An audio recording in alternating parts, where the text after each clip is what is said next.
I was first introduced to John Singer Sargent when I was younger. My folks had a subscription to Smithsonian magazine. And I'll never forget, I was downstairs and I looked across the room and I saw this magazine laying there. And I went over and picked it up and I was just taken by the quality of this guy's painting. Just on the cover, I just stared at it and discovered more of his paintings. And from there on, I was hooked. I went to the library, found everything I could on Sargent, learned about Velázquez and the people he learned from, and from there it just kind of took off. And I knew at that moment that this is what I wanted to do with my life. Whatever the cost, whether it's in video games, fine art, and initially that's what I wanted to be, was a fine artist. And so I pursued painting and drawing because I knew at the heart of it, that's what you needed to do. And the better you were at that, the world of options would open up to you. So I've been a fan of Sargent for a long time. I'm still mesmerized by his master draftsmanship and his handling of the painting medium. I think he's the greatest painter that probably ever lived. And there's others who are good at their own style and their own way, but for me, Sargent's the one. So I put together this tutorial because initially I wasn't even going to make one. I was just doing some studies for myself. I thought I'm going to do like 7 days of Sargent studies just to kind of re-up my learnings from Sargent's brushwork. And I started doing them. I'm like, why not share this? Why not like make a tutorial and share some of my knowledge that I've gained from this with other people and kind of put it out there. So that's what this is kind of a conglomeration of that. And I hope you enjoy it and appreciate the support.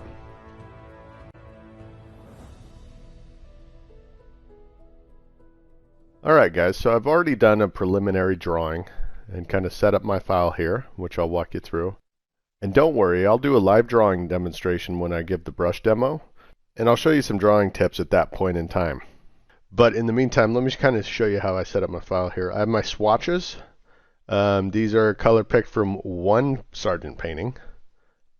And the reason I do one is so that they're harmonious. Again, this is just a starting point. You'll see I grab a few colors at the beginning, and from there, once it's kind of blocked in, I can just color pick from my own painting. For my layers, starting on the bottom, I have my canvas texture. And then just above that is my paint layer, which is still blank. I haven't painted anything on it. And then just above the paint layer is the sketch layer, which is my drawing layer. And I have that sketch layer set to multiply, so I can always see it above my paint layer. And I can kind of turn that on and off as I see fit. And then up here at the top row, I have some of Sargent's starts, basically, his unfinished paintings. Because how important is a start? Well, it sets the foundation for the drawing. It sets the color harmonies that are going to be carried throughout the painting. So it's incredibly important. And later on, I'll do a breakout and I'll walk you through some of my Sargent studies and kind of how the process for how I created those. This second row is basically just inspiration for these females. Some of the handling of the brushwork, some of the brush strokes, and just the lighting in general for many of these. The one that's not featured here that's also an inspiration for this drawing and just like the general pose overall is Lady Agnew, which you just saw on the Smithsonian cover.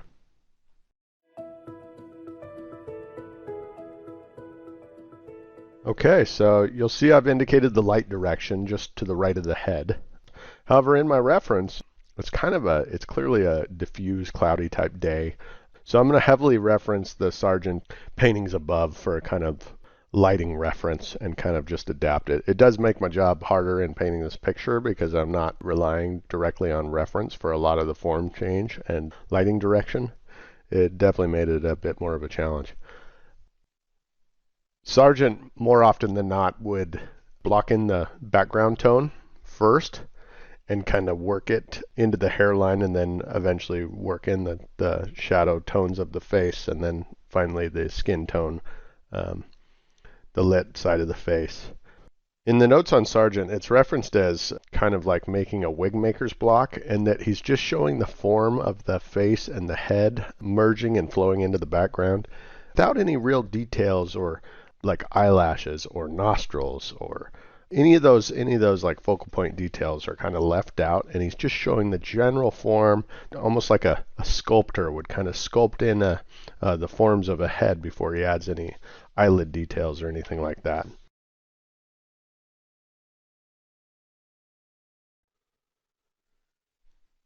You'll see here that I'm using a Photoshop cheat to keep the line on top.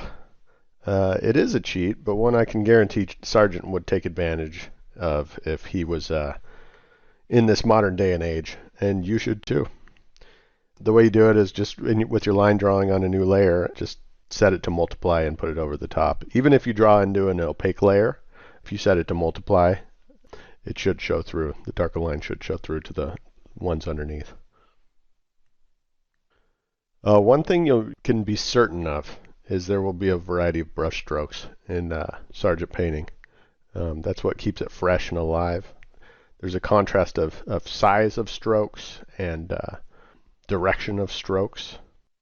One thing that makes it inherently a Sargent, and Zorn did this too, when they would paint cloth, say the dress in Lady Agnew's dress, the long forms of the dress, the direction of the stroke would flow with the form of the cloth. He liked those long flowing strokes versus doing more of a contour stroke or a cross stroke to kind of show the form of the turn of the form. He would opt for the longer stroke. Again, while I'm doing this study, I'm trying to simplify as I go, keep it as simple as possible. Always use the largest brush possible. Sargent reluctantly worked his way down to the smallest brushes. And every stroke should be a drawing stroke. Nothing is haphazard or unintentional. If you find yourself licking the canvas, as they say, just stop and come up with a plan and know what your goal, and reorient yourself with what your goal is. There should be no random strokes, especially small ones. One thing I've learned about doing these Sargent studies and studying other artists is, I gotta say, Sargent is like a grandmaster chess player. There are very few painters in history that could keep up with his skill set. I mean, he could see his path through the painting like dozens of steps ahead. Almost like a great pool player, pretty much can clear the table in their head before they even take a shot. It's good to turn off your line layer and actually paint pretty much as you would traditionally. With traditional painting, the line would be covered up by now in nearly this entire painting. And the line kind of hides some of the transitions and stuff, so it's good to turn that off so you can really see the flow and simplify the planes and make sure that the form's turning the way you are trying to get it to. Just turning on the posterized filter. I'll show you that one later, how you can use that actually in your reference to really see the shapes. But checking it with the posterized filter to see if my shapes are reading similar to what I see in my reference. Also, a few checkpoints I always like to do is, one, check it in black and white, and also flip your canvas quite a bit. As I work, I try to prevent any real harsh, hard edges, trying to stay true to the edges I see in the paintings I'm referencing.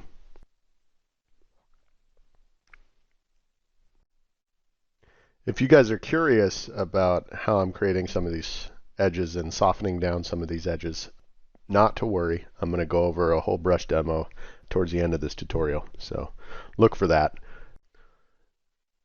Sargent recommended stepping back from your painting almost after every single stroke. It gives you an opportunity to kind of see where you may have overstated some tones and where things just aren't quite working. Values are a lot easier to read when you're zoomed out, as well as, I'd argue, compositional things that are wrong with your painting when you zoom out. So when you see me zooming in and out all the time, it's my apologies. It can be nauseating, but at the same time, it's the only way to make sure and check that things are reading from a distance and reading the way I want them to. So I highly recommend you work, especially early on in your painting, with it zoomed out, and not until the very end after you're very happy with the composition and you just want to clean up subtle gradients and kind of clean up your painting, would you ever zoom in so close that you couldn't really see the rest of it on your screen? You'll hear me mention halftones, and you may have heard of that term before, and you may well know what it means. But for those of you who don't know what it means, what is a halftone? Well, it's anything in the lit part of the face that is not shadow. I tend to exclude the highlight from that, and I think so do the fundamentals of art. The secret with Sargent paintings really is in the halftones and the handling of those. One, it's keeping darks out of your lights, and by all means keeping lights out of your shadows. But right now we're talking about halftones. So it's about the subtlety and the shape of those halftones, the gradients and the tiny shift in value and patterning that you see in the lights without overstating them. It's easy to go too saturated or too dark. So keep those in check. Make sure they read as just part of a smoother form and doesn't jump out as a hill or a crater. It just needs to have a subtle transition, but they do need to be there. Otherwise, you kind of get this ambiguous, wishy-washy gradient that is not interesting to look at. I'll bring in this lit sphere that I'm sure we've all seen before and are aware of, but it is essential that you are able to draw this sphere and name all the parts out of your head. Know it like the back of your hand, because these are the essential parts that make up all forms. And if you want to be able to draw from imagination and show form and really do like a professional looking drawing out of your head from imagination, you have to recall all these parts and know their purpose and why they happen. But you'll see here there's a halftone, and that's just all the variance and the gradients on the lit side of the sphere.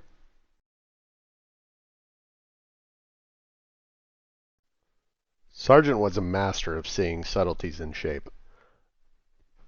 These shapes are much easier to see when working from life, I'll admit. Photographs, these shapes tend to get blown out or washed away.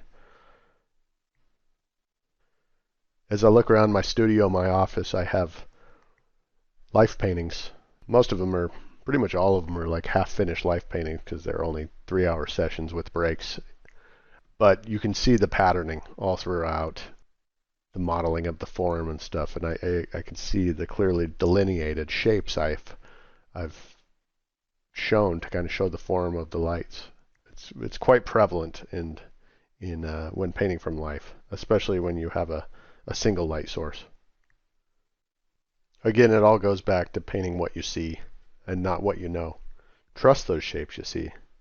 Take the time to get the edges right and the transitions between them. Don't skip them, because that's the charm. That's the beauty in the painting.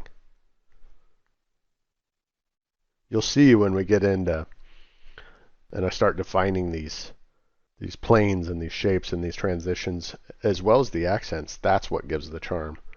That's what guides the eye through the painting. So look for those. Look for those in your subject. I will show you in the next step that I kind of go back and I take time to kind of refine those shapes.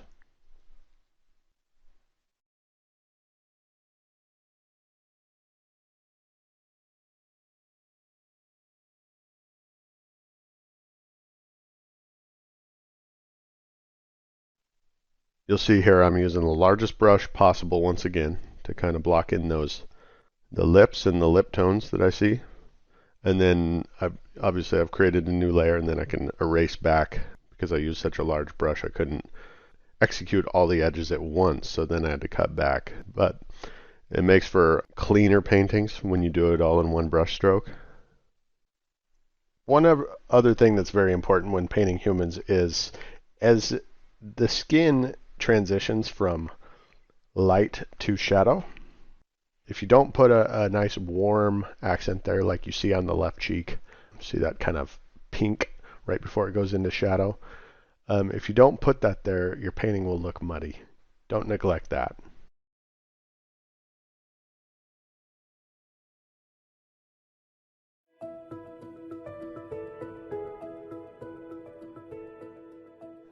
So in the human face, the blood gathers in the cheeks, what we know as the blush, right? And this is prevalent in all faces, more so in women generally, but in men as well. So, and it also, you'll see a little bit on the tip of the nose. Now the ears are often set back and they're a little bit more of a vertical plane, and there's a lot of blood flow and subsurface scattering in the ears, but they tend to be a little bit more alizarin crimson and a little bit darker in value. So when blocking in these things, it's good to know. And again, if you look up at the Sargent reference, you'll see blush in the cheeks, blush in the nose, and sometimes this blush in the cheek will even run up right underneath the eyebrow. And often that's caused by the thinner skin of the eyelids, but also the reflected light bouncing up and filling that orbital cavity. The rest of it, the forehead, for example, and the chin especially, and often the upper lip area, is going to be more of a yellow tone. Okay? Obviously the lips are going to be a little bit redder, but these areas here, chin, forehead, upper lip, and right up under the eyes generally, and the bridge of the nose are going to be a slightly more yellow tone. And in men, right there around the jaw and the lips, you'll actually see more of what looks like maybe a bluish or grayish tone that it kind of hints at and indicates the facial hair or stubble coming in. But generally, it's not really a blue. So people overstate that, and they put it in as a blue or even like a cool gray. It's actually just, more oftentimes than not, depending on the lighting scenario, it's often just, so you can see it a little bit here with her, it's just a really cool orange or a really cool yellow that goes to gray, more often than not. So yeah, I hope that helps as we move forward. It's a good little lesson to take away.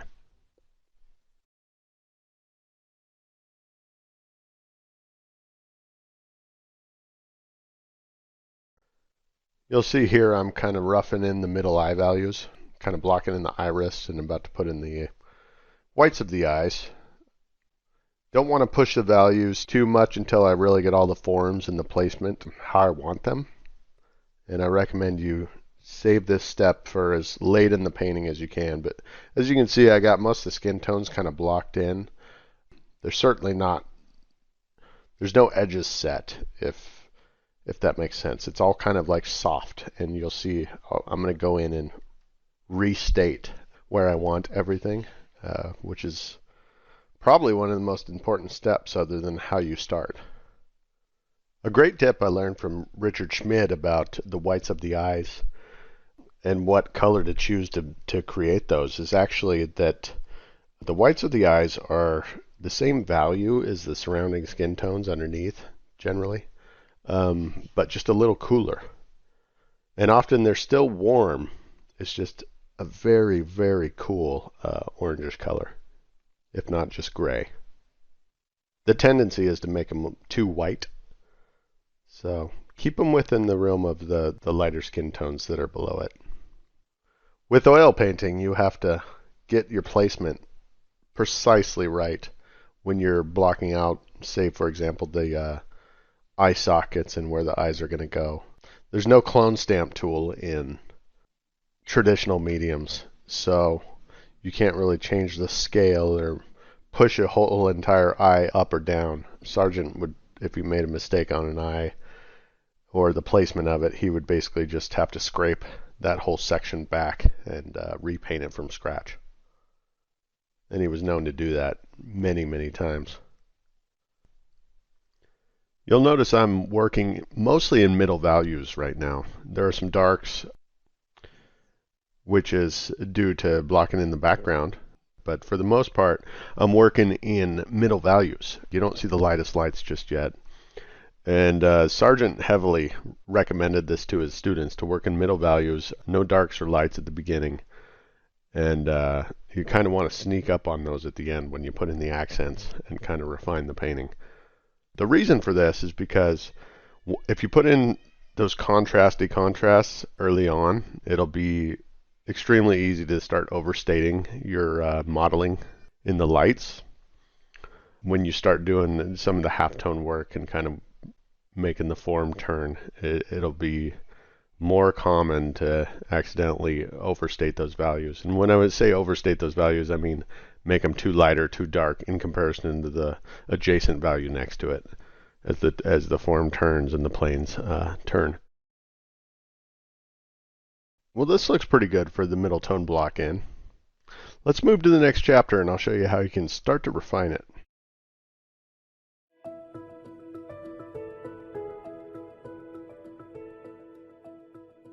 Okay, so check it out, guys.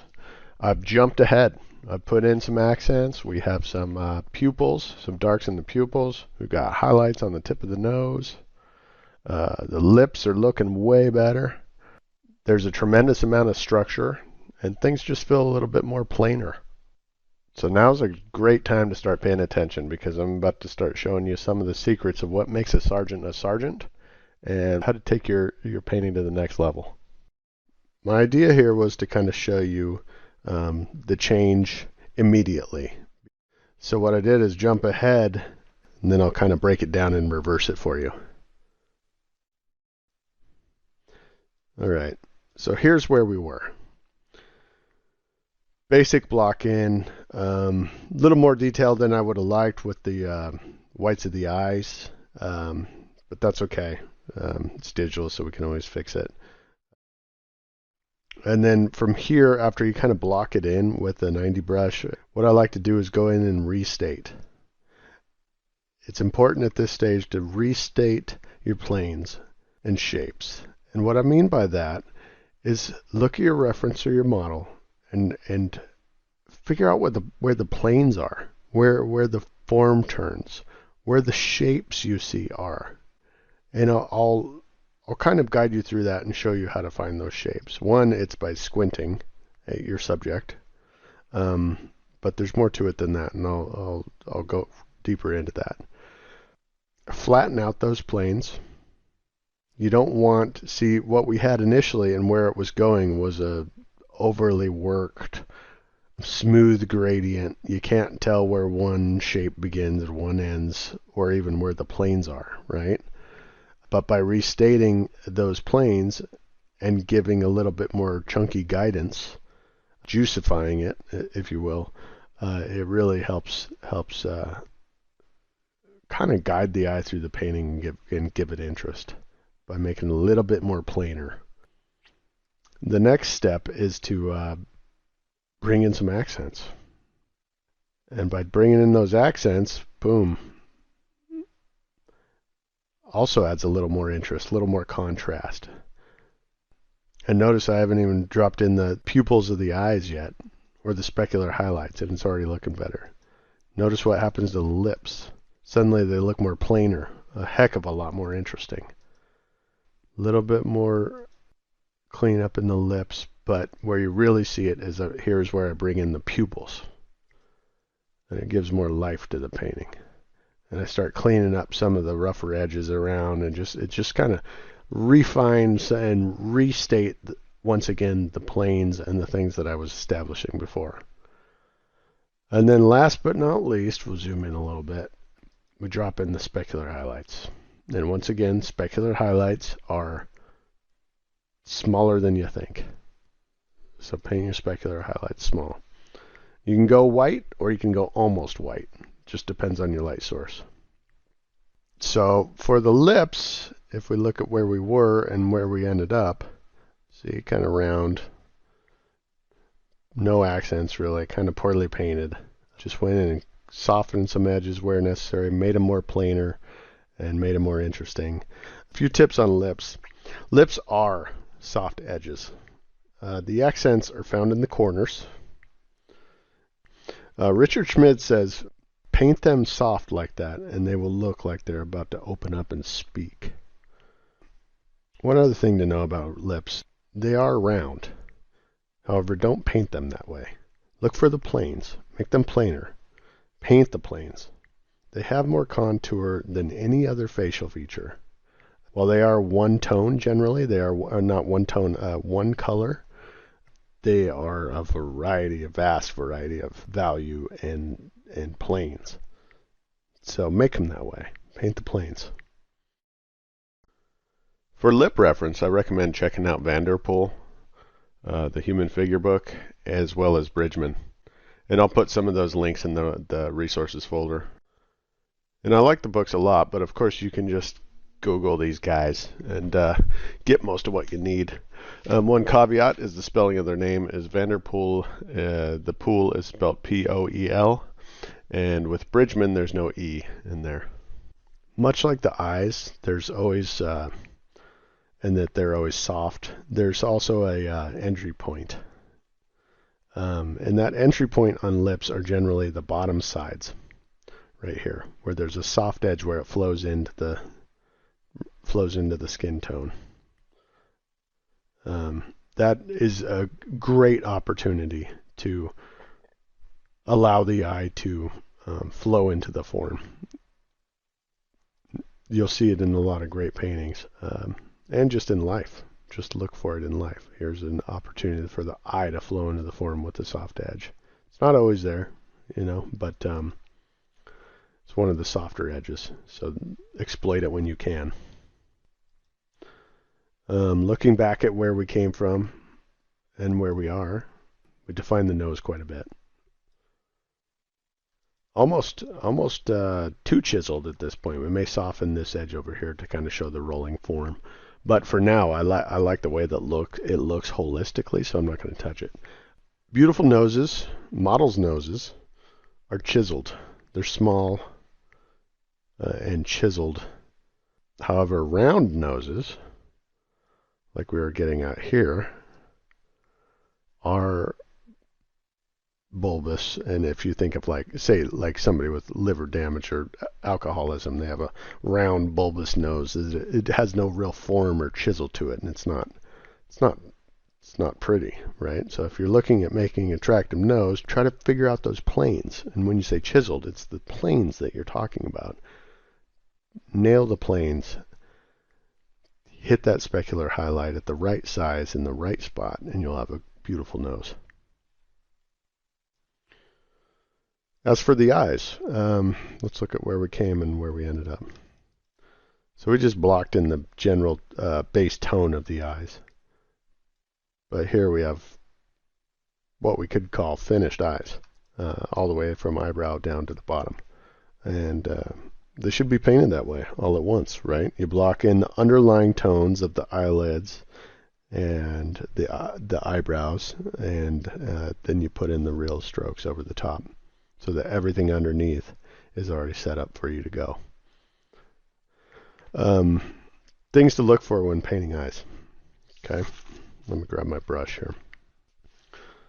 All right, so things to look for when painting eyes.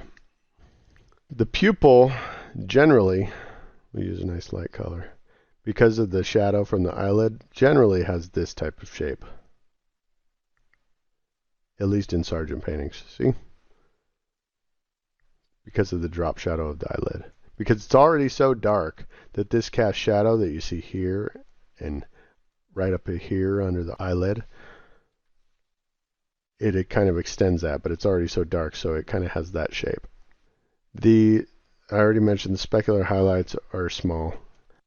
These accents need to be painted on a separate layer so that you can push and tweak the edges without affecting the paint around them. That's the beauty of Photoshop. Eyebrows are best if not painted in one stroke, but also not a series of 25 strokes either. You should look for areas where they could be lost, where the edges can be lost. Another thing to look for is, I'll show you an example up here in this Sargent, is by underpainting the eyebrow first, you can get some of this lost edge right here where the skin actually turns kind of gray. And that happens in reality. My wife has dark hair like that, and I just stare at it all the time. Ooh, same over here. This kind of thing. And maybe it's where the eyebrows have been waxed and they're slowly starting to grow back, almost like a man has a 5 o'clock shadow, but also the cast shadow that falls on it. Also, the top edge of eyebrows will generally have that kind of softened edge and maybe a slightly neutral tone because it's reflecting the skylight or the daylight above. So something to think about with eyebrows. But I find they're best if they're not painted all in one stroke. You can see the broken stroke of Sargent's, and I emulated some of that here. And I'm going to go ahead and show you the process for painting this in the time lapse. But first, let's do a little breakout, and I'll show you some Sargent paintings and some other less successful paintings, and we'll talk through what makes them work and what makes the other ones not work and the difference between the two.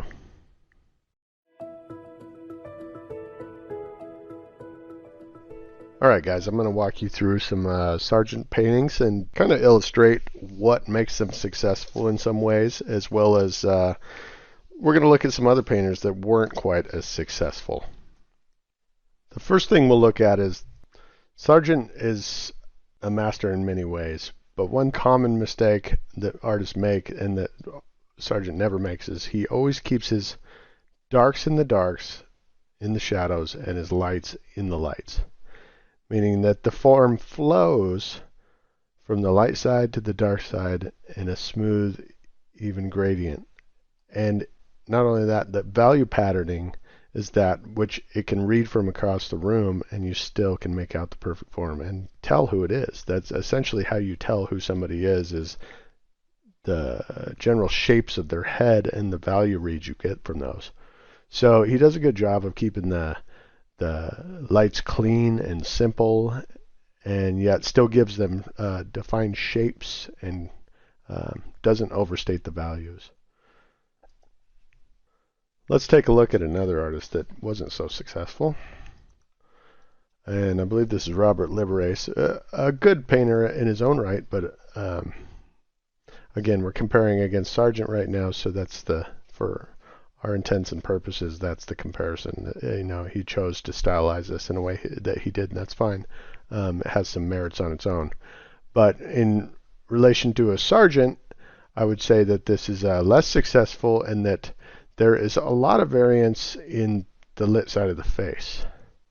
And this is just not what you want to be doing.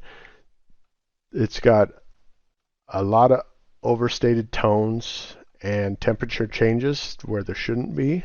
That makes the guy almost look bruised. And I think it's more of an oversight than that this guy's beat up or he's homeless or anything like that. Again, this is way too dark for being in the light.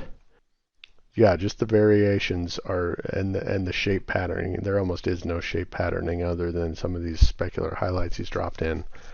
And there just shouldn't be these shifts in value of that severe shift in value. Again, in the darks, there's also too much variance. Dark should be clean and simple. There's not a lot of light, so keeping them to just 1 to 3 values is the key. And even then, keeping those shapes clean and large passages and simple is what you want to do. Here's another thing to compare it against. I mean, you compare these two, it's very clear the form moves in a smooth transitional way, yet Sargent still has shapes, right? There's still shapes and forms in the lights. If we move to black and white, you can clearly see that. I mean, look at this shape here. Beautiful. Obviously a shadow shape. This beautiful shadow socket shape. Very clear, distinct, chosen. And often chunky, you know, is I guess the best way to describe it. They're not thin and weak. They're often chunky because the shapes of the darks will give your painting structure and kind of guide your eye through the painting. Whereas the shapes of the lights and the halftones provide charm and sophistication. Both are not only valuable but necessary. Moving on, this is John Howard Sandon, and if you haven't seen his painting of Lady Agnew on YouTube, I provided a link in the resources. He's got a lot of great insights, and he's actually a really great portrait painter. He's highly respected modern portrait painter has painted all the recent presidents. He's National Portrait Society, all that type of stuff. However, this particular painting, I'm going to point out some of the weaknesses in it in relation to Sargent. Clearly the background is just too busy and too much value change and pops forward and pops more than you'd want, whereas Sargent generally keeps his backgrounds dark so that the figure pops forward and comes forward and is the focal point. But the main thing I want to point out is some of these halftones here and lights, especially near the highlight, should be a lot lighter than this. Again, overstated values in the lights. And this is lower resolution, but I'd say there's no clear large shape patterns. In comparison, if you compare the way the form that rolls over between these two, you don't see any of that unnecessary detail in these. It's smooth gradients. You know, there's no darks, unnecessary darks where there shouldn't be in Sargent's work here. Now we'll look at another painter, and I'm not familiar with the artist here, but it caught my eye because it's what I would consider a fairly successful painting, especially with if it was done rather quickly. There's some things I wanted to point out and compare against a Sargent, because clearly, it's pretty clear they're influenced by Sargent in some ways, but like many of us, they're just not quite there yet. So the first thing I see is there's a lot of hard edges, right? There's no clear identified shapes. They all kind of like just smoothly gradiate into one another, and there's no clear shapes.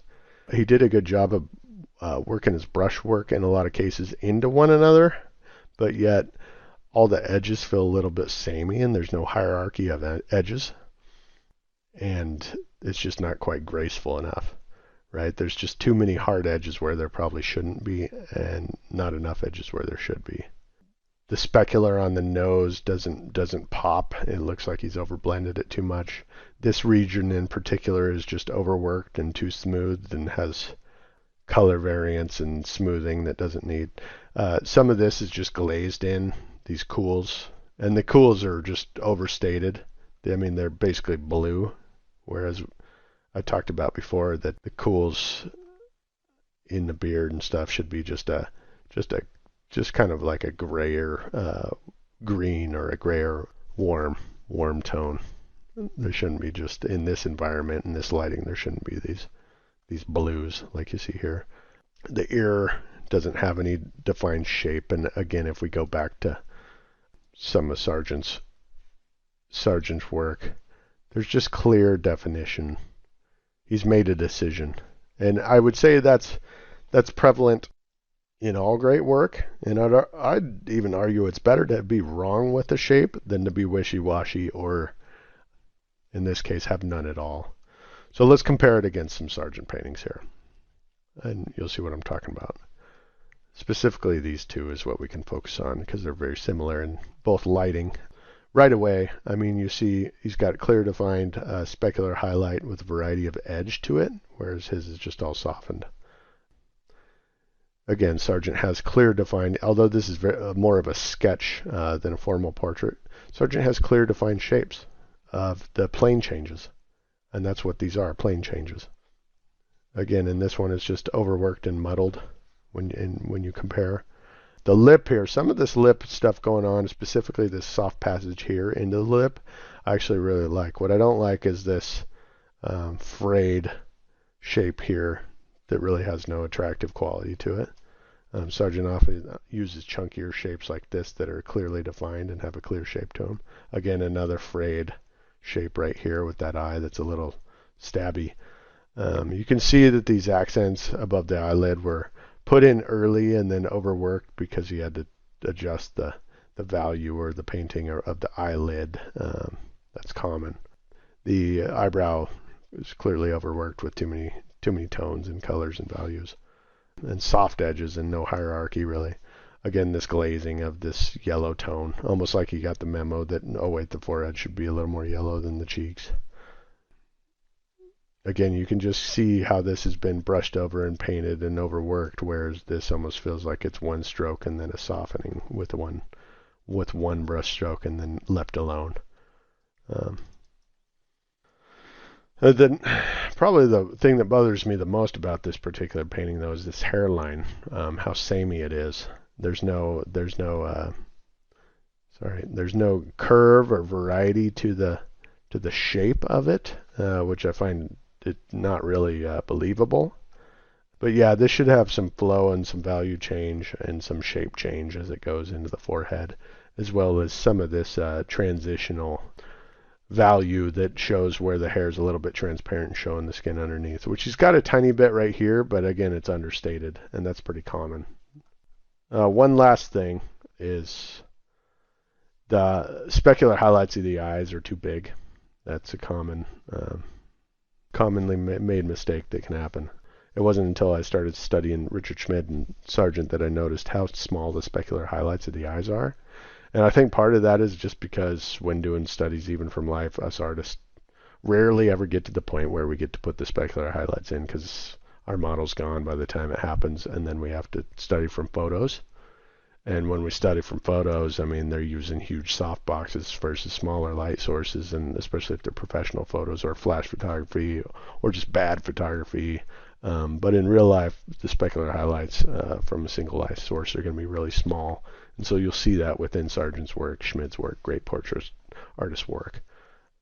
Again, Sargent's work, you'll always see if the light pools in the eye and the iris at all, it's going to be on the opposing side of the light source.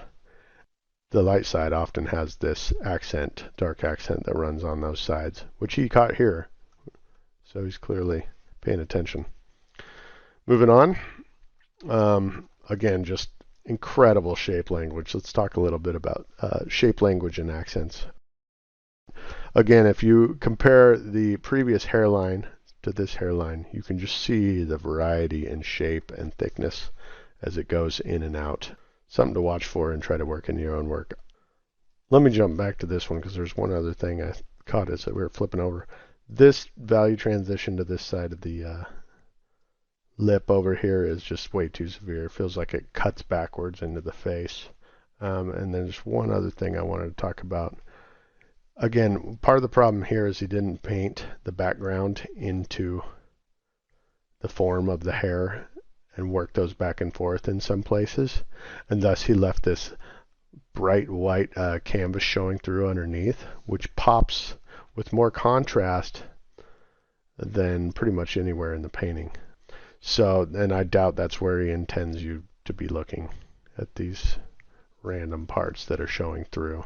Again, there's a difference between painterly and just negligence. to put it not so lightly. So back to this shape language. Yeah, again, a little bit of red in the cheeks, yellow in the forehead and around the mouth. Here the red carries around to the bottom of the chin.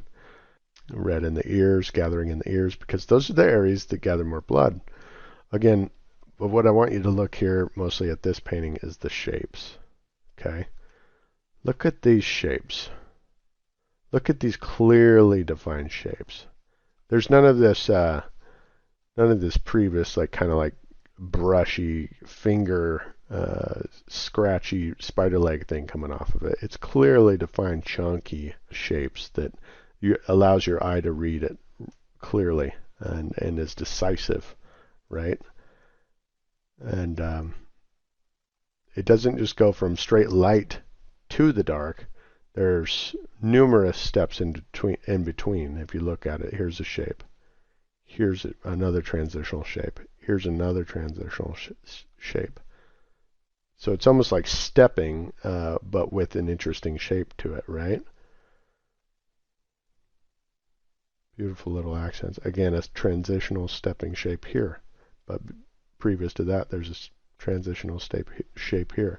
Shape equals planes. And those are indicating the planes of the face. So look for those. Look for those shapes and get them as accurately as you can. Squint at them to see them, and then nail them. And make sure each progressive shape, as it moves away from the light, is a little bit darker than the previous one to the next of it. again, shape language. We have this, probably powerful, rich guy, and he wants to illustrate the strength in his face and the strength of his character. So he's got these Sargent uses these really strong shapes and pushes them, right? They're sharp. Indicates and has subtext that this is a sharp, powerful guy, right? There's a plane change. And then, of course, right where two planes meet is often where we'll find the specular highlight.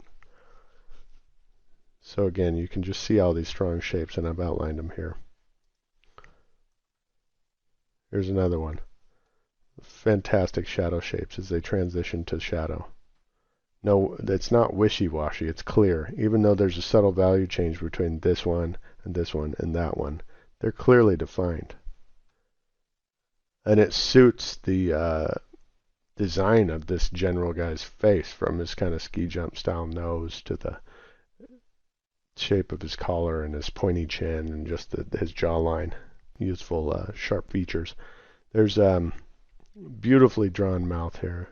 And even though Sargent, even though the mouth is generally a round form, Sargent realizes that it has more plane change than almost any feature in the face, yet has less hue and color change than the eye. The eye has a lot of characteristics, like it's got eyelashes and eye whites and iris and a dark pupil, and then the eyelid above it and the hair of the eyebrow.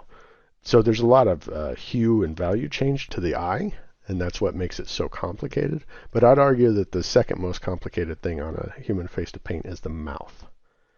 And the reason for it being is it has so much form change to it, and yet it's so subtle. It's a soft turn of the form. So look for those accents. The dark accents will often be in the corners, and just look for the plane changes. Here's a nice black and white drawing that shows some plane changes. And what Sargent does to get these beautiful white accents is uses like a kneaded eraser once the drawing's pretty much almost finished, and goes in and carves them out to hit those plane changes and those specular highlights.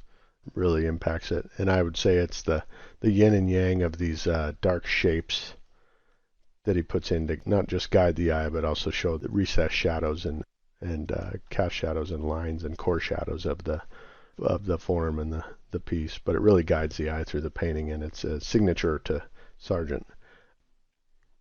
You'll see him in other painters' works, but often they're too small. They're much too small. Like in this Sandin painting, they're just too small and insignificant and out of place. And it doesn't appear that the surface has really been prepped for it in the first place. And that's one thing that Sargent and painters like Sargent and Zorn do really well, is they prep the surface for the accent, and they make it bold enough to where it stands out, often with thicker lines than you would expect.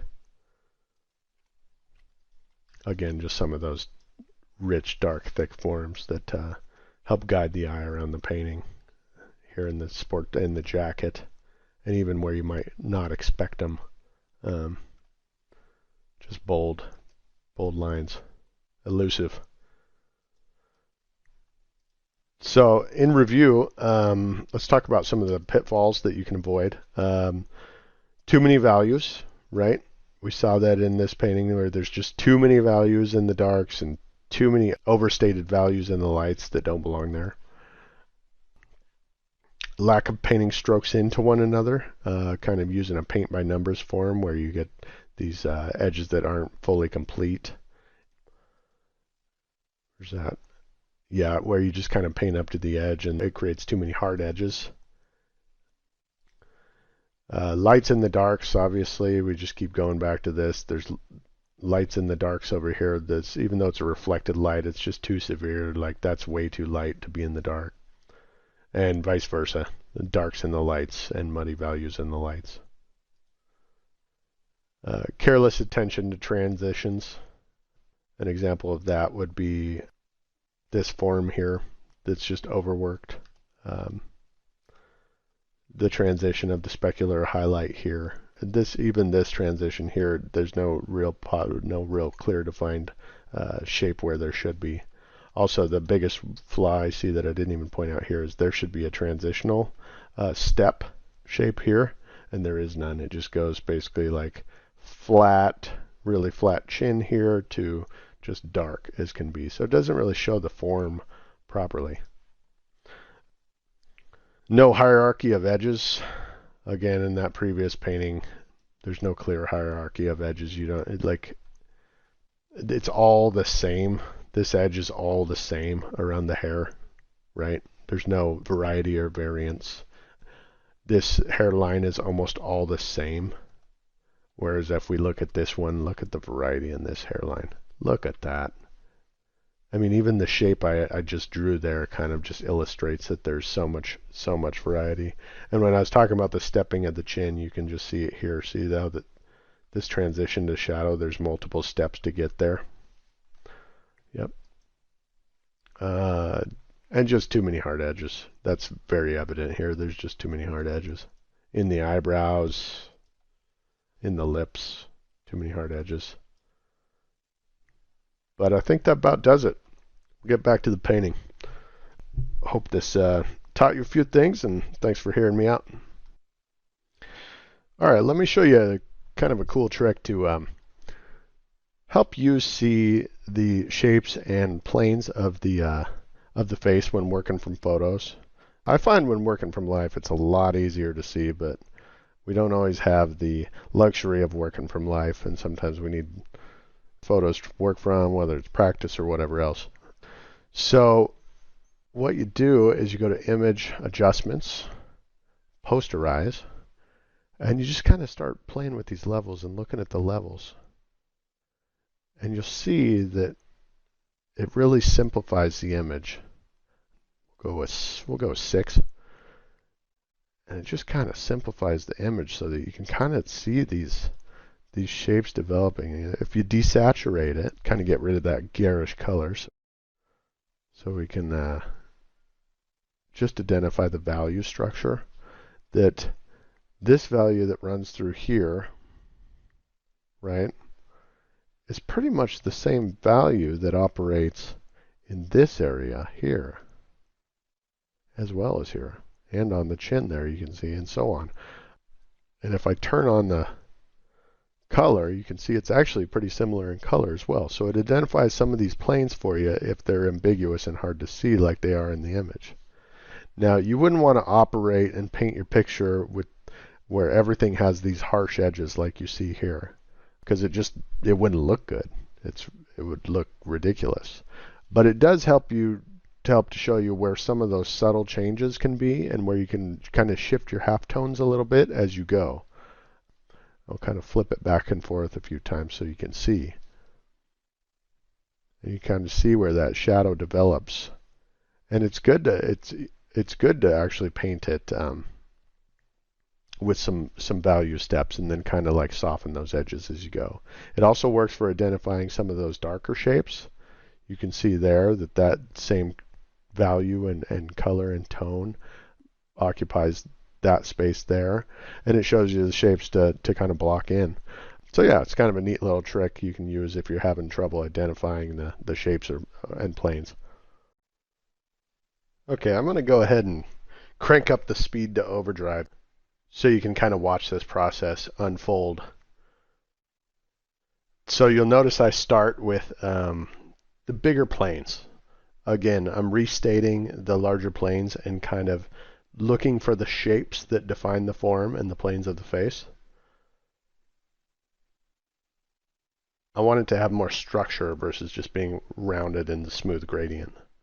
And I like to try to refine those shapes and the greater form, the larger shapes, with as big a brush as possible before I start moving into the accents. Notice I haven't even touched the pupils because I'm trying to refine and define the and kind of restate the greater forms of the skin and the skull shape. Sargent encouraged his students to delay putting in the features of the face as long as possible. he was known to have said, if you work on a head for a week without indicating the features, you will have learnt something about the modeling of the head. So here you can see I'm putting in some highlights. I highly encourage you, before you put any accents in, like I'm working the lips here as well, always create a new layer when you start accents. And you can do that by pressing keyboard shortcut Control Shift Alt N. N as in Nancy. Learn that hotkey, because you're going to want to quickly access it if you're like, oh, I got to put the highlight in. Well, make a new layer first. Then you can work all four sides without affecting what's underneath. Erasing, cutting back, etc. And then once you feel like you're pretty good with the accents and you've locked them in, if you want to merge it down to the layers below, you hit Control E, and that merges the layers down.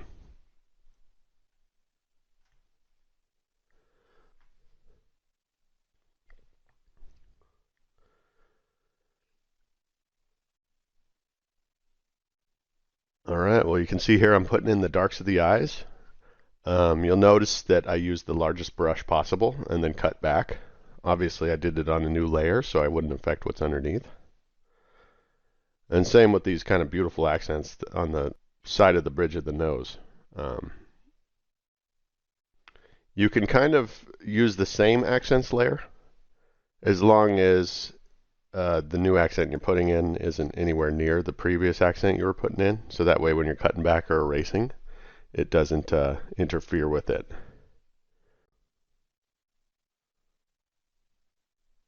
Okay. So what I just did there was I used the lasso tool to create the specular highlights. I created a new layer so that they'd be on their own and kind of floating. And I made small little selections with the lasso tool and then filled it, paint bucket filled, with white, and just filled it and made the specular highlights in the eyes. And if I remember right, I think I knocked them back to like 80% opacity just so they'd kind of fit with the color harmony, kind of some of that eye color underneath would show through, and not be just so stark white. In the tutorial with John Howard Sandon, when he paints Lady Agnew, he says that he uses a Winsor Newton sable round brush, a zero brush, and just makes the tiniest little highlights. And that's how they should be painted. All the great portrait painters, they paint the highlights super tiny because they're so contrasty. They'll read bigger than they actually are.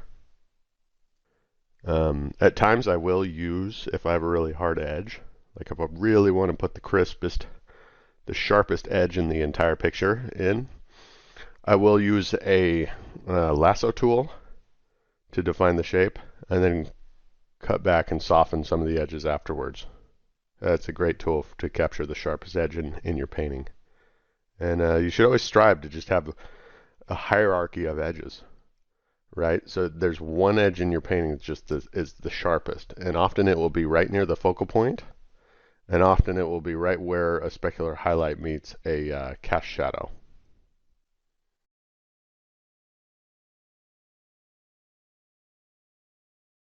All right, let's peel away for a minute and take a little break. And I'll walk you through some of the studies I did in preparation for this video.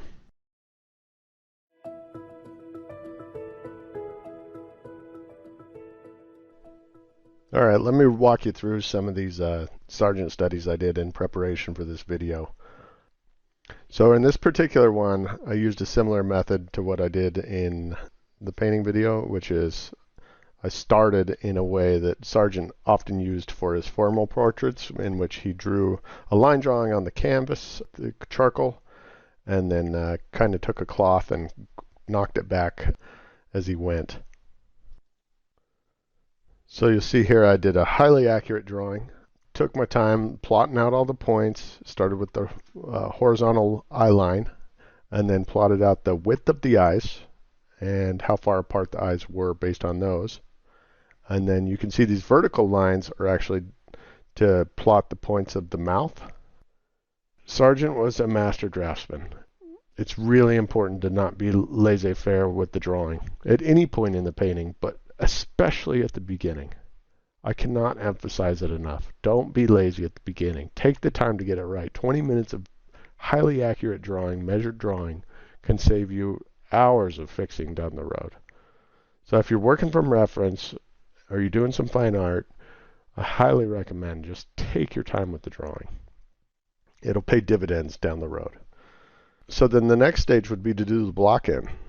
The key here is, one, you're not painting accents. So I don't want to see highlights. I don't want to see specular or darkest dark accents in the corners, or any of the detail in the eye. You shouldn't be seeing pupils or specular highlights.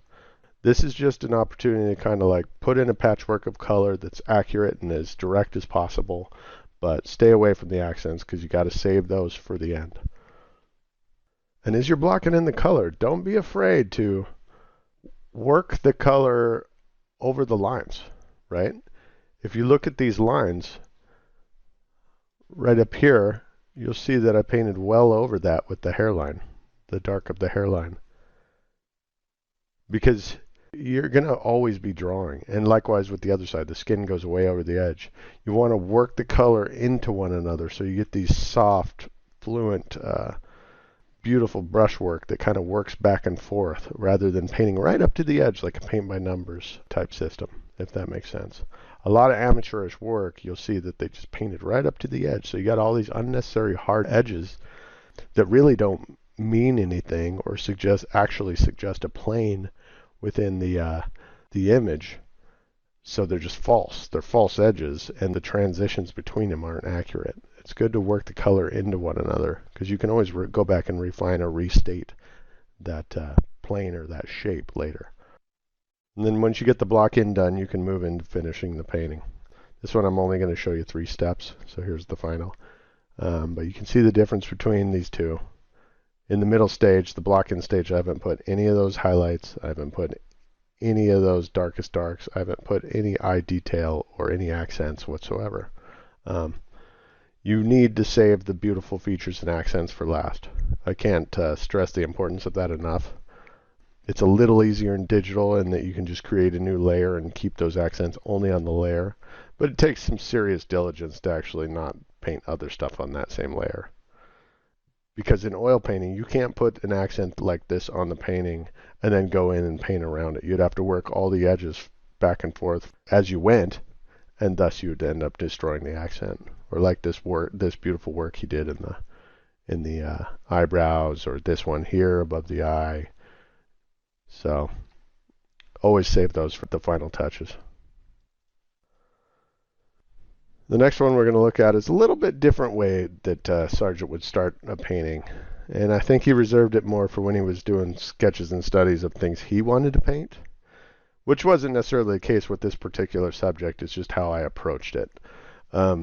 So with this one, I did more of a block in with the darks of the painting and suggested the points of the mouth and the darks of the eyes.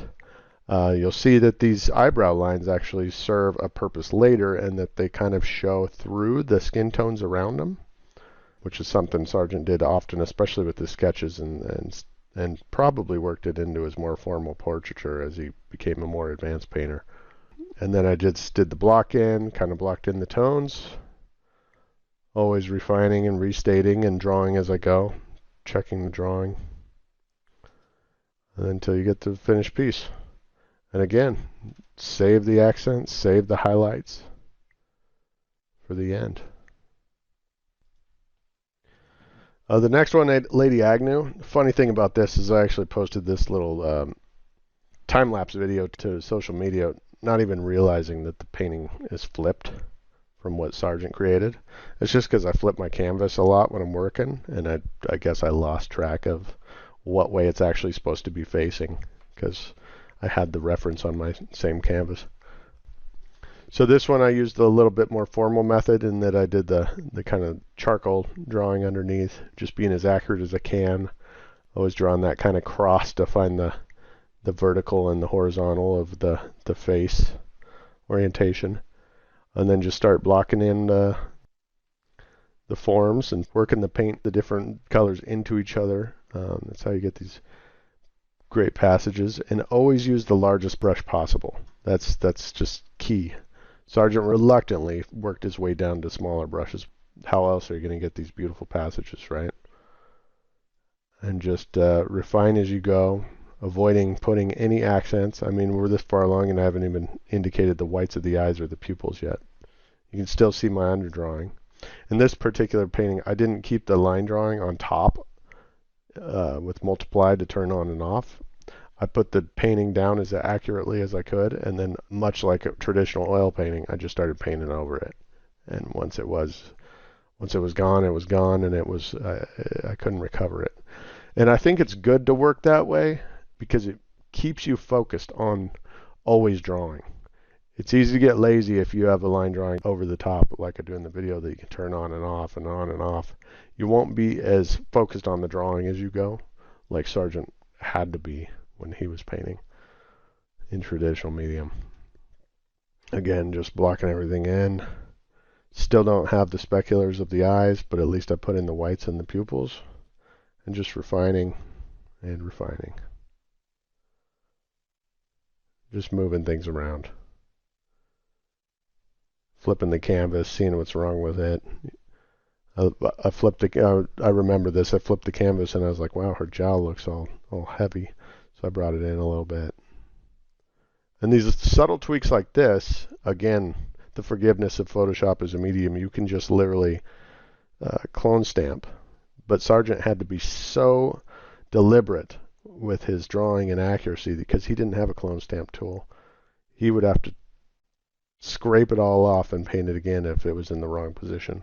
Like here, you'll see the eye jump, the size of the eye jump on her right eye. If Sargent had to do that, he would have had to scrape the whole eye out and paint it again. But fortunately, we have these tools that I can clone stamp it and transform it a little bigger. Move it over. This little sketch here, I just started with kind of the warm undertones. The reason I did that is because I can tell this was just a study or a sketch for Sargent. And so he just went right at it in the most direct way possible. You can see the underpainting that he had. And so this is almost a third way of Sargent starting, where he had sometimes would sketch it in with the warm undertones for the shadows and the shadow shapes, like I did here. Although he probably would have done a little more accurately to start, but again, this was just a practice study for me. And then I just went in and kept drawing and blocking it in and putting it over the top. The next one is this guy, and basically just started this one with a line drawing, rough line drawing, and kind of kept it over the top as a multiply layer, knocked it back a little bit, and then started blocking in the tones of the background first and his coat and working in towards the face, always overlapping, never painting right up to the edge, but actually overlapping so that they would flow into one another. Blocking in the shadow shapes of the skin tones, and then finally the lighter tones. And you can tell this is just a kind of a study or a start for Sargent, and I don't know why he didn't finish it. Maybe the model was unhappy with the way it looked, or they changed plans, or Sargent hated it. But I imagine as an artist he would probably just paint over it or destroy it if he didn't actually like it. So this guy, just a quick little sketch. I think how I did this, I just started with a quick line drawing, blocked in the tones, and then just kind of restated some of the accents. Just a quickie.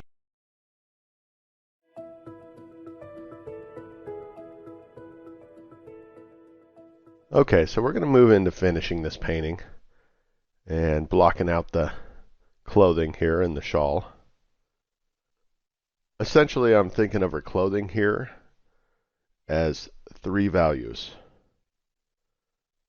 I want 1 tone for the base color, 1 tone primarily for the shadows, and then 1 for the highlights where it turns towards the sky. On the left side, I have slightly darker gradient than over there on the right side, just to indicate that the light is flowing in that direction.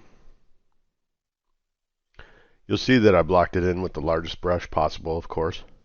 And creating new layers and kind of putting down broad strokes and then cutting away at them with an eraser. One quick thought off topic while I'm thinking about it is always keep your reference on the left side of your canvas if you're right-handed. The reason for this is when you're holding your arm up, your body and chest is open to the left, and so glancing over is much easier than trying to look over your shoulder. You'll see here I created a new layer and then put down a stroke in the dark background there.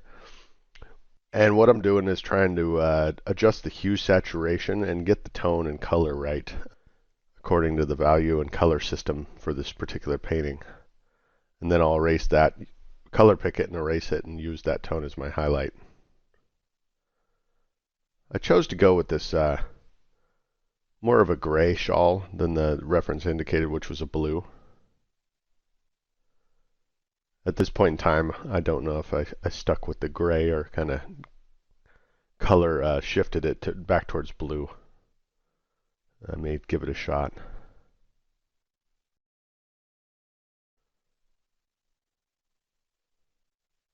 While we're on the subject of finishing, let's talk a little bit about the psychology around finishing a painting. I've found that finishing can be one of the hardest things I have to do as an artist. Knowing when to call a painting done and accepting the fact that it's done can be a challenge. Finishing is also hard because starting is hard. So getting to a finish is a real feat. But yeah, calling a painting done is extremely hard. It's kind of admitting it's the best we can do. Maybe for the moment. Maybe because honestly and fully, it's the best we can do at this point in time in our journey, right, as an artist. And admitting that is kind of hard to do because we always think we can do better. We always know we can do better. Of course we can. But just keep pushing, keep moving on, keep creating. I found there's some ways to fool yourself into creating more. One is give yourself an excuse if you have to. And what I mean by that is give yourself a deadline, right? Set goals. Set a time limit for a painting like 1 hour. And then there's your excuse. If it doesn't turn out great, well, it only took you an hour, and honestly, it was just practice, and call it done. And if you find a little morsel of genius in that painting and you want to see it through to a finish, you can put it aside and do that later. But during those sessions, you set the goal of 1 hour, 2 hours, or even 20 minutes to start your morning. And by doing some studies or creating an original work, by encapsulating it in that timeline, you've given yourself an excuse for it to be mediocre, right? And you'll be more okay with that versus like, oh, I got to put this out in the world.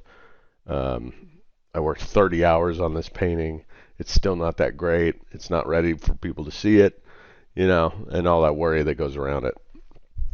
Also, another way to do it is just to do dailies and post them on social media. I did that a few years back, and it was revolutionary. Like I knew that day I had to post something, so I worked really hard towards getting something that looked decent. And sometimes it didn't look great at all, but I knew I was putting it out there, so I did my best. So those self-imposed deadlines, and when you set the expectation that that's going to be a daily occurrence, people realize he did this in 1 day, probably in his spare time. So that you get a pass, right? But you also set that goal that you're going to put something out every day. And I can tell you that's a lot more than most people do. Try it. Give yourself a week. Put a goal of 30 days. You'll see that you grow tremendously.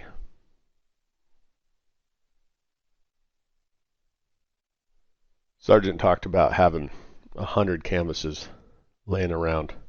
Always have one on the ready. Paint 100 studies, he would say. I completely agree with that. Do as many studies and study as many different artists and subject matters as you can. Paint sidewalks, paint clouds, paint trees, paint people, paint things you're not good at so that you can understand them better. You'll grow the most by tackling the things you don't know or can't do well. One other tip to stay motivated is I highly recommend you assign your desktop background to a folder full of images that it randomly rotates through. I think mine is about every 30 minutes. And if I ever see an image that inspires me or makes me want to paint and gets me all stoked, I will save that image into that, I call it AAA favorites folder in my reference, and just have it cycle through all the time. Let's talk a little bit about highlights in the face, specifically in women. Generally, women look better without the highlights. Jeremy Lipking actually paints most of his women without highlights. And if he does include it, he'll often understate the highlight. But I find there's a beauty and glow in it if you handle it right. As you can see here in the Sargent paintings above, Sargent would always put in his highlights, but I find he would never overstate it. If you think of actors or news reporters, for example, they will often wear powder or foundation to kind of matte down the surface of their skin to knock back those highlights. Just something to think about, and think of it as just another tool you can use and a choice to make. But yeah, on the desktop background thing, just keep art around you that motivates you. I recommend you study all kinds of art and different artists and styles. You shouldn't only study Sargent. You should be studying character designers and animation artists and Mobius and all kinds of artists, so you can understand how these guys did it and how they simplified, because it'll just make you a stronger artist overall, whether it's illustration or concept art or fine art. And I find by getting a breadth of different artists and styles, it helps you to not be a copycat, because I'm not trying to be a Sargent replicant. I'm just trying to extract what I can at this time while I'm studying him and seeing what techniques I can adapt into my own workflow on a regular basis. I'll probably only use 5% of what I learned during this process. And then I'll move on to somebody else, start studying somebody else. And it's not always technique, it's also about how they design, looking at their influences. And not everybody's influence and motivation comes from the same place. Whereas mine comes from fine art and Sargent, and those things get me all excited to paint. Yours might be from looking at Star Wars books, or which also gets me going, or Sid Mead stuff, or Marvel, Stan Lee comics. Everybody has their own thing, so trust your instinct and study things that motivate you.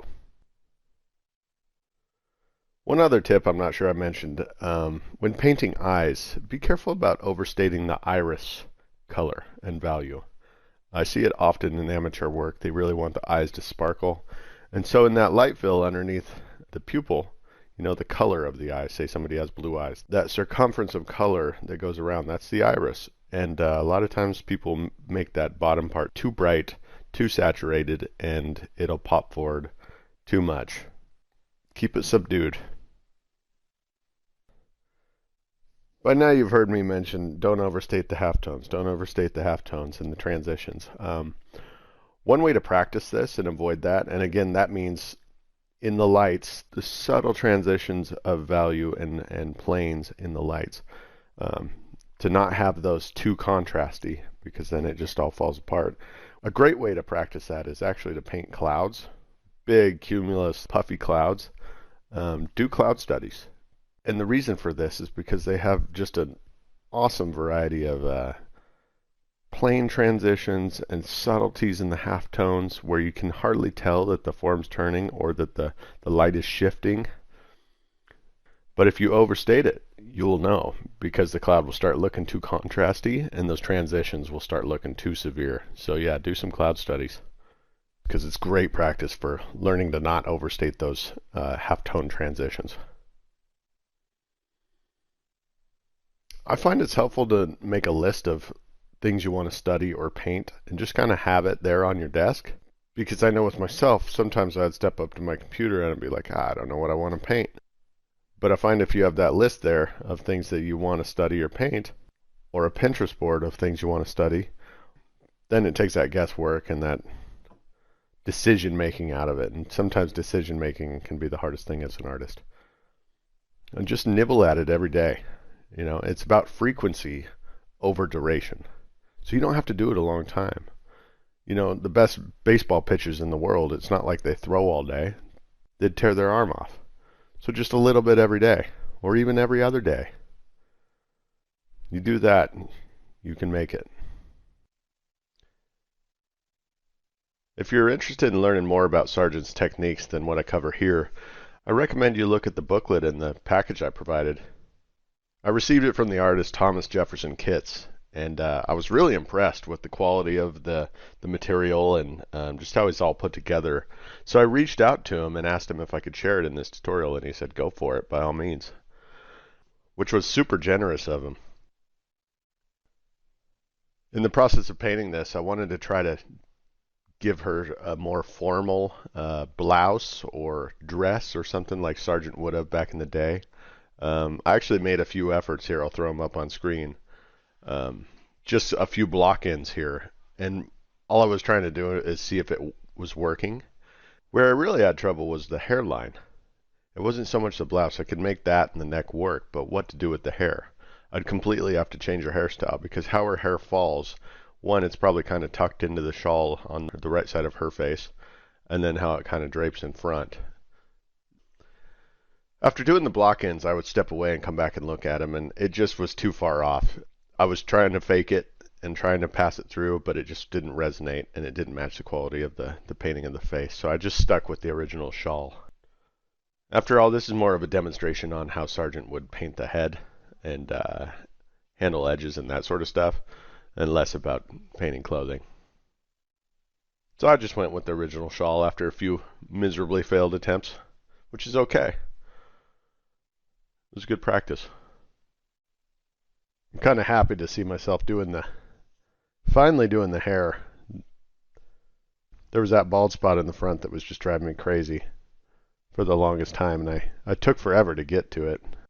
Some of the challenges I faced when painting this hair were, one, just trying to avoid seeing all the details in the reference of all the strands of hair and doing my best to not just paint those. That's always a challenge. And then I looked at a bunch of Sargent paintings, and I really struggled to find any reference where he painted women with straight hair. I don't know if it was a sign of the times. They all had kind of like curly hair, or they just didn't have straight irons. You know, it was obviously in the 19th and 20th century, early 20th century. So maybe that's what it is. A lot of them, they had their hair up or their hair was shorter. So I just tried to simplify it into planes as much as I could. And that's one thing you can think about with the hair is see it as it's planes or just ribbons. I think it's kind of good to group it together and simplify it as much as possible. Avoid painting strands of hair if you can. It's good to have the occasional strand or tinier stroke just for some detail at the end. I recommend when you're watching artist tutorials, and I should have said this earlier in mine, that you take notes. You know, not just mine, but any artist tutorials that you watch. They're going to offer you insight and little key moments that they learned throughout their career and what hurdles they broke through to get better. And they're going to give you those little secrets that they have that make them an exceptional artist. And you want to try to capture those. I mean, that's why you're watching after all. So definitely take notes when you watch these things in the future. By writing it down, it'll help you retain it. And then you can make it your own. When you go do your own Sargent studies, if there's one thing I want you to try to do, it's to try to save those details for last. You know, don't put in the accents. Paint it like a wig maker's block. Remember that part. Save the specular highlights both on the nose and in the eyes and the forehead for last. Sneak your way up to it. Again, start in the middle values. Don't paint those super dark darks or those lightest lights until the end. If you can show a degree of restraint and not do that, I think you'll start to gather what Sargent was doing and understand why and how. It's probably the number one thing that separates Sargent from every other painter out there, is that he was patient enough to do it. That, and he's just a far better draftsman than 99% of us. If you've seen my other tutorial on Richard Schmid, these are the exact same brushes and tools that you'll find in that tutorial. So you don't need to worry about switching them over. And if you haven't seen my other tutorial on Richard Schmid, I recommend it. It's got some kind of cool insights into his process. I've been studying his work for good like 20 years. I first learned about him looking at fine artist magazines when I was just a kid. And I was fascinated by his work. And I've seen every DVD he's put out, so there's a lot of great insights in there into his process. And how you can translate that into digital.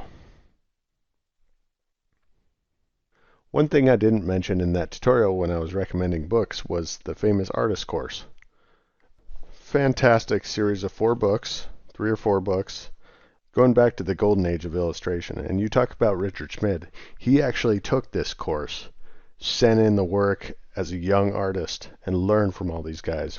We're talking about Norman Rockwell, Albert Dorn, Robert Fawcett, Harold von Schmidt, John Whitcomb. So you can learn directly from these like grandfathers that Richard Schmid learned from, and it's all in these pages of this textbook.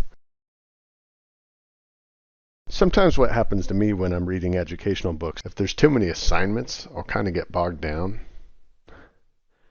And I used to feel like I couldn't continue forward until I completed the assignments. But later on I learned that you can't wait around for that. If you only have so much time, just keep learning, keep consuming. If you don't feel like doing that particular assignment or don't have time to do that particular assignment, doesn't mean you have to stop reading the book. Bookmark it, move on. You'll come back to it if it's worth it to you. Stephen King once said that he doesn't take notes on anything because anything worth doing will stick with you. You don't need to write it down. Just keep reading, keep consuming. Anyway, you can find that famous artist course online. It's everywhere. You'll recognize it because it's kind of like this 4-book series of primary colors and then a gray book. And I think I got mine on eBay for like $120. And what's interesting is not a lot of people have heard of these. But it was fun to hear Richard Schmid talk about that's how he learned when he was a young prodigy. Knowledge is power. I must say I definitely took some liberties in painting this portrait. I didn't stay true exactly to the reference because I wanted to blend in some of the Sargent and just other things I like about women's faces in particular. I didn't particularly like the lips on the gal in the reference. The top lip was a little bit thinner, so I made the top lip a little fuller. And also you see I took some liberties with the eyebrows and kind of broke up the strokes because I think it's unlikely that a lot of women back in Sargent's day would draw in her eyebrows like you would see in the reference. Okay, it looks like I'm starting to crop this thing down. Alright, let's step away for a moment and I'll demonstrate which brushes you can use to replicate Sargent's brushwork in your own paintings. And then I'll come back and show you a few finishing tricks.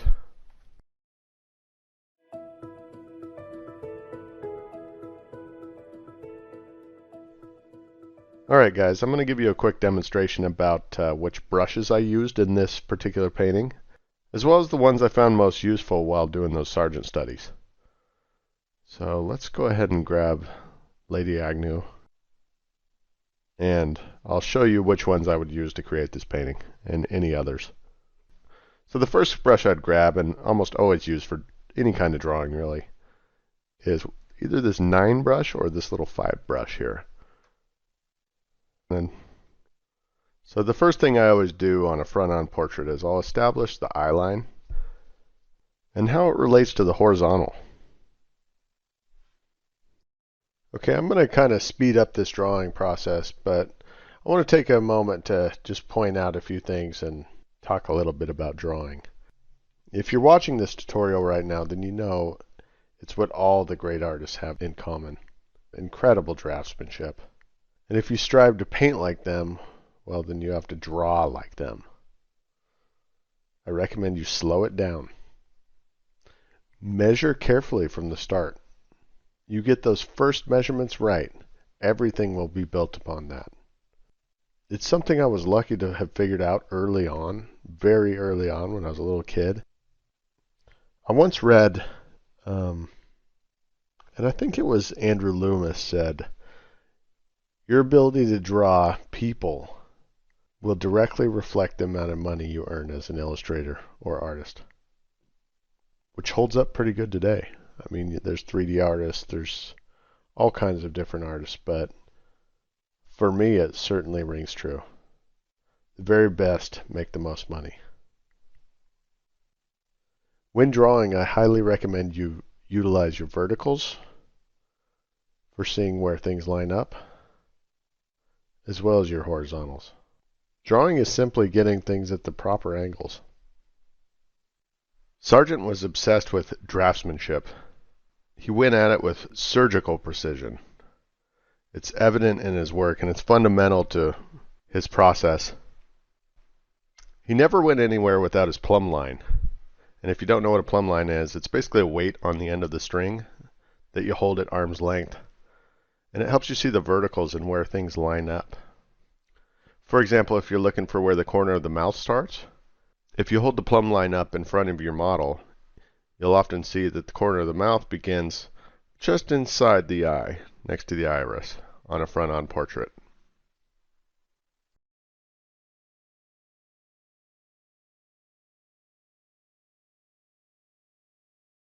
When drawing, keep it linear. You can always refine the curves later. You'll notice looking at my drawing, look at the ear for example. I'm capturing the angles with straight lines.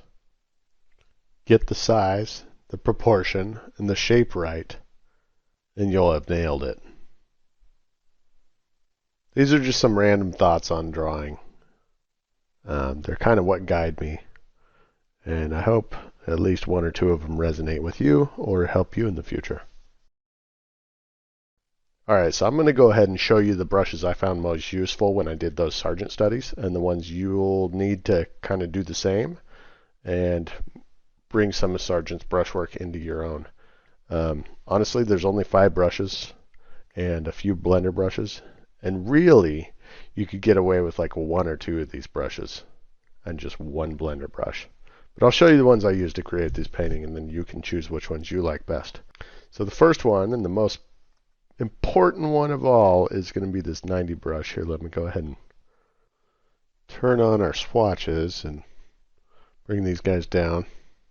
Okay, so, alright, so this background, I would start the background, and basically the entire block in can be done with this 90 brush right here. And that's what I used for this painting and pretty much all the studies I did.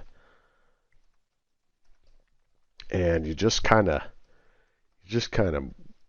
do big broad strokes using as big a version as the brush as possible. I mean, I got this thing stretched to 400 right now, and even though that's beyond the 90 size of it, I think it looks great, honestly. Just the variety and texture and edge you can get with this one.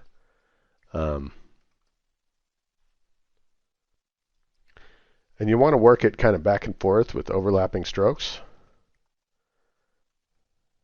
just to kind of until you get the edge you're looking for. Often you won't be able to get the entire edge exactly the way you want it, and that's when we would bring in the blender brush, which I'll show you here in a second.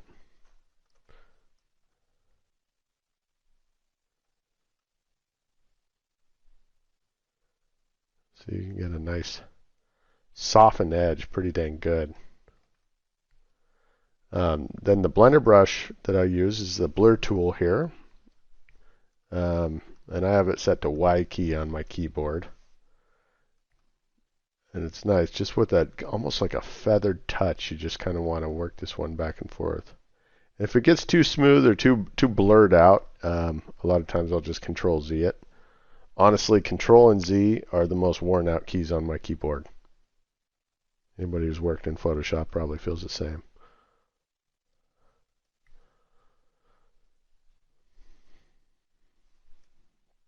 But yeah, that blur brush is fantastic. But keep moving on. Another great brush I like, but it's not critical to the process, is this 189 brush. And the 189 brush is pretty fantastic. It's close to the Hold on, let me pick the color I want. Try to get the closest. Might be a little washed out, but we can always bring a little more color in. A little more pink.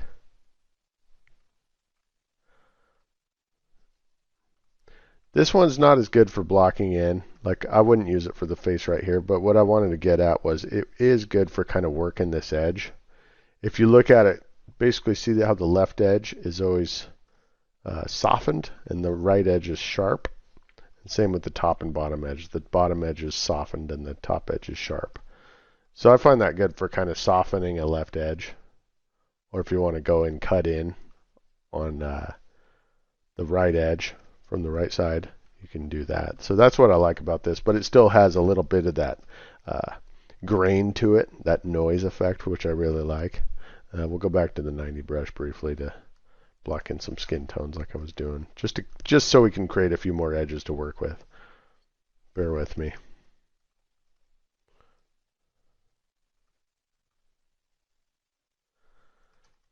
Again, big a brush as possible. This whole face could probably be blocked in with that tone in one. Just one. See? And it creates some nice soft edges up there in the forehead that almost are getting usable straight away.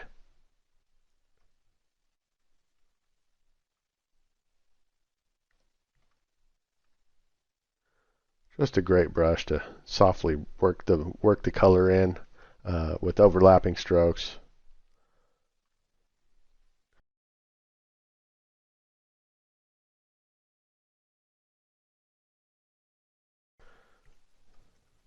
Kind of bring in a little cheek color. A little less saturated. Definitely lighter. That's pretty close.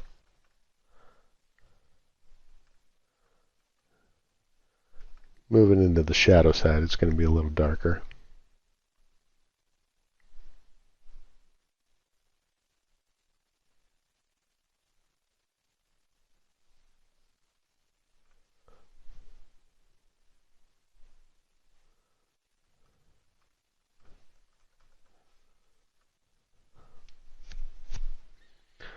But you can see, just using this 90 brush, just how far I could get with it. It's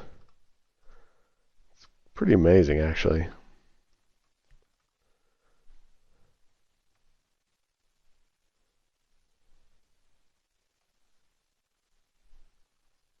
You can see on this part how Sargent kind of worked that hair color into that cheek color and let it bleed through. Or possibly even mixed it on his palette.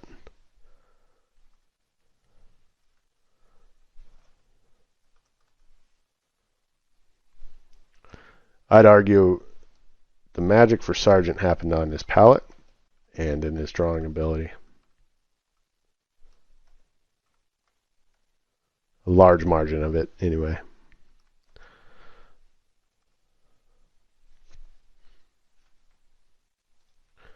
Okay, let me quickly block in this little eye socket here, and then I'll show you a few other brushes, namely accent ones.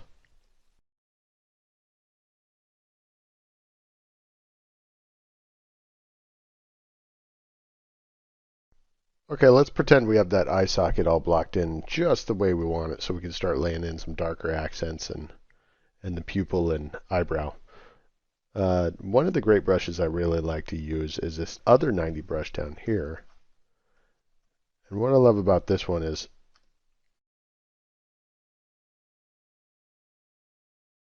depending on the direction, one side is always sharp and the other side is always soft, right? So I find this one really useful for like maintaining one hard edge and a soft edge on the other.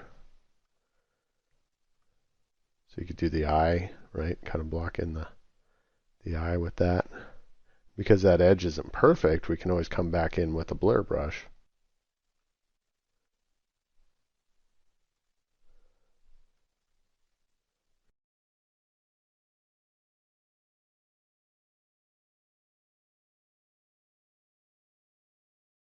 Because of course that would never stand, right? But you can kind of finesse it and push the stroke around by coming in with a blur brush. and work it the way you want. Soften it the way you want. Then come back and define it and refine it more.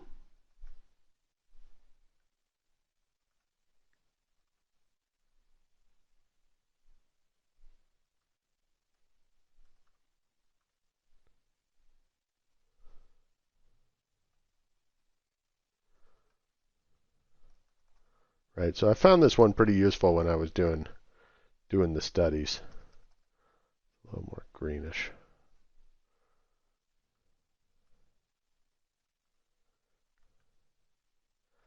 You kind of see how that's slowly working its way in. Kind of just sneaking up on those edges and keeping them soft. Pretty useful little brush.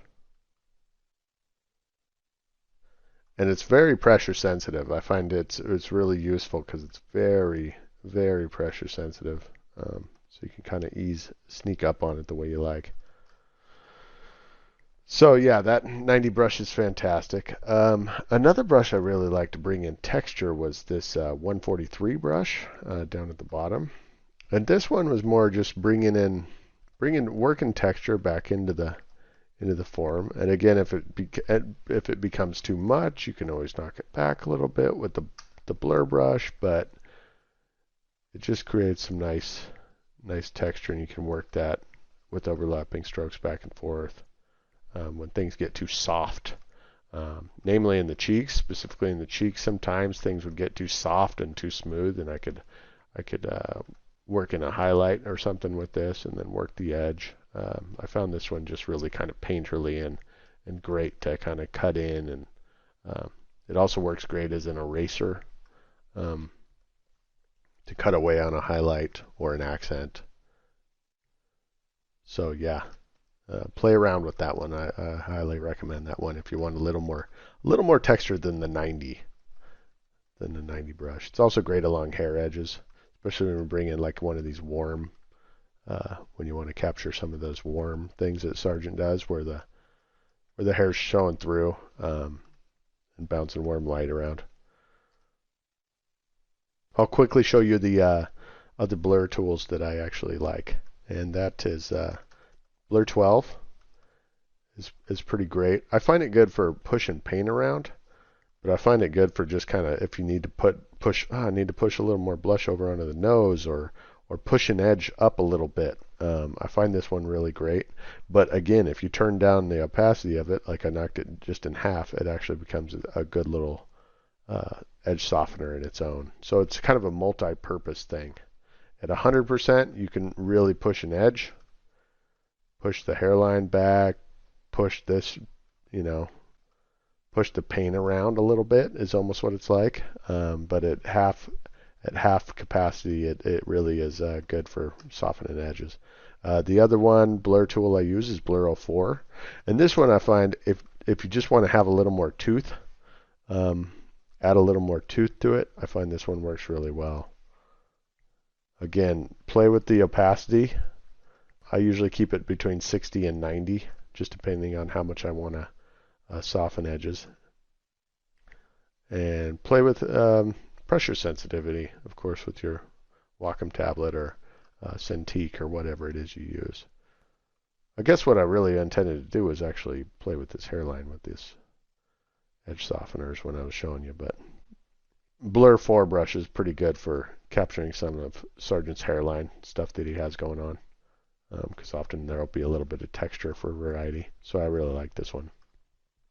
And then back to the brushes, last but not least, the last one I recommend is kind of this other one last 90. And this one's really good for, like, say for example this accent right here in this nose, right?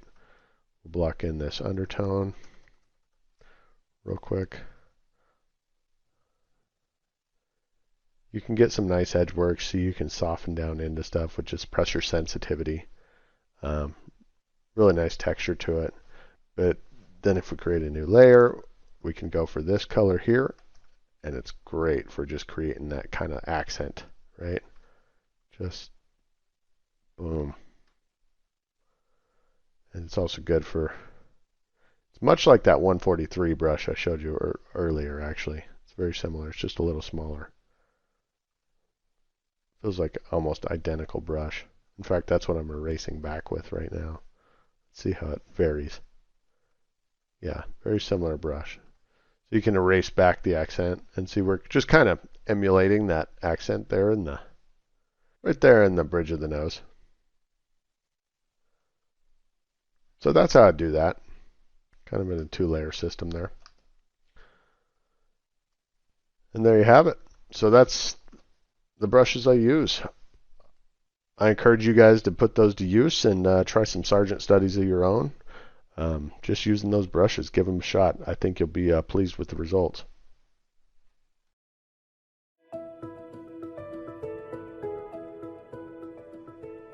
Okay guys, as we move into finishing this painting, I'm going to show you a few finishing tricks I like to use to kind of bring it all together. So the first one I'm going to do is I'm going to duplicate my canvas and bring it up to the top layer above my painting. And then I'll turn it on to soft light and reduce it probably around to like, we'll say around the 20 region at first. As you can see, as I turn it on and off, it kind of saturates the painting a little bit. So what I want to do is put on an adjustment layer of Hue and Saturation. If I bring that down, you'll see that it kind of reduces the saturation a little bit.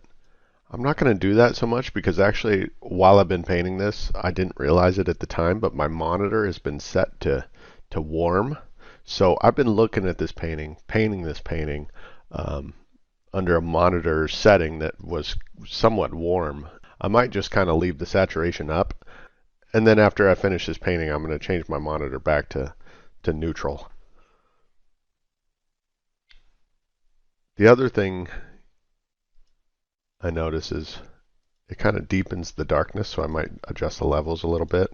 And again, you want to clip it down by holding Alt between the layers, and you clip it down. It'll raise the brightness of it a little bit, just so that we don't alter the value structure of the painting and the tonality of it more than we intend to. The next thing we'll do is we'll hit Control Alt Shift E and duplicate that image. And what we're going to do is we're going to do something a little crazy. I'm going to show you that I like to do sometimes on these portrait paintings, especially when they're supposed to look a little bit more traditional medium. And that is, I will reduce the canvas size to about a third of what the full size image is. And then what we're going to hop in and do is just return it back to the size it was. And what this does is it actually works almost exactly like the sharpen filter. You can use them universally. Sometimes this works a little better, especially if you go even smaller to like maybe like a fifth of the original size and then res it back up. I will caution you to definitely make a copy of your Photoshop file.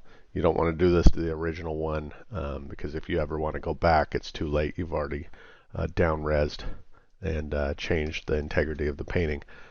But to show you, what it does is it sharpens it a little bit. It also kind of chunkifies some of the shapes. When you get into little shapes, it kind of solidifies them and bulks them up. I don't know if that's the best way to describe it, but that's what I see that it does. The next thing I often do, we'll just do a final levels pass where I kind of tweak the levels. In this case, may just darken down the middle level. Actually, I think it looks pretty good where it is. While I'm in here, I'll show you a trick. If you actually grab this white one over here at the end and drag it down, you know, it obviously brightens the thing. But if you press Alt and drag it down, it'll show you the whites in your paintings, the overexposed parts. And so if you don't want to go to full exposure, full bright exposure, you can kind of tweak it all the way up until you just your brightest bright or your highlights turn white. And then just let go. Just a handy little trick, but I'm going to go ahead and delete that levels layer. So if I were to give you guys some homework, I would say do some Sargent studies. Remember that we're always standing on the shoulders of giants, and you can learn from them by studying their brushwork, their handling of values, and their approach to drawing and shape language. If you can figure out and deconstruct how an artist starts a painting, you'll be that much stronger and better of an artist for it. So here's your homework. Take these brushes I've given you and do some Sargent studies. You'll learn a lot from it.